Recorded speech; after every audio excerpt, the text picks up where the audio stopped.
Well, our next video in Esther is titled, this is number 4, Obstacles Won't Stop Us.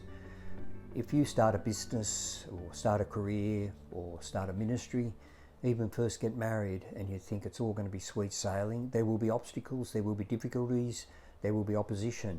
I mean, when we started Gloria Jean's Coffees, we didn't think we'd come up against the opposition we did. The media just didn't understand franchising, they didn't understand specialty coffee.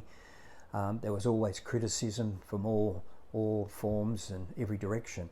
Then you have fires that burn everything to the ground, you have legal fights, and I mentioned media, but constant media. We had it in advertising agency days, and we certainly had it in Gloria Jean's days. But yet, through that we continued to stay with the vision and mission and stayed focused and not allow the obstacles to actually stop us, but help us keep moving forward. When you take Esther, her parents had died, she was an orphan, and she lived in poverty. She had a godly relative who prayed for her and spoke faith into her. Man, don't we need those people? And we need some of you to start standing up and being faithful in praying for your family members or those you know close to you, and speak faith into them.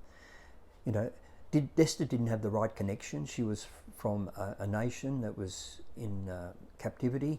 She was poor, so she didn't come with any authority, if you like. But Mordecai made sure she was positioned to have the right connection.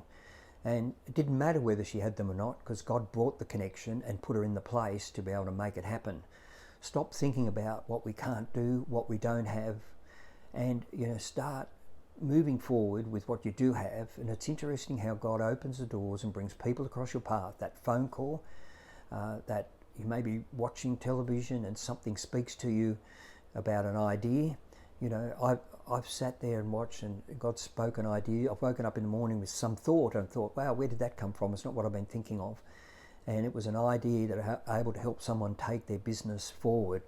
We think ordinary, God thinks extraordinary. And he hasn't stopped thinking extraordinary today, because he lives outside our restrictions and our realm. Dare to believe you can do something great in your business, your career, in your community, in your family, in your church. One day a nobody, which was Esther, became a somebody, and the next day she's nothing. One day she's nothing, next day she's royalty. She did not plan that, she did not expect that, but it became that way. So don't stay on the page with the obstacles. Don't stay on the page where you camp when you're going through difficult times. Walk through, as Psalm 23 says, walk through the valley. Don't camp, don't stop. Let God turn it around and move the story onto the next page. We get to that page in the book, which is so many attacks, issues, and we've certainly had plenty of those. And we've decided we're not going to camp here, we're not going to stay here, we're going to move forward. Learn to move forward to a great ending, because in the end we know the last chapter, we win.